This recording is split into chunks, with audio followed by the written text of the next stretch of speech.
I feel nauseous, believe me. Never had a lot of shit come easy. Had to work hard, struggle just to be me. Had to rise up just so they could see me. Did what I had to do just to feed me, and what was left over I put towards my dreaming. But the only thing in life that has meaning are the things you gotta work for, believe me.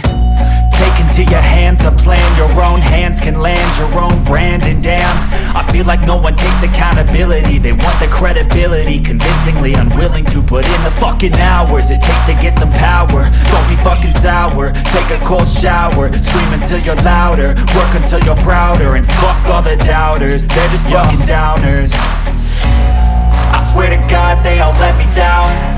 I always fought just to wear the crown. I'm pissed off at these fucking clowns who were all taught they deserve an ounce. It's only worth it if you work for it.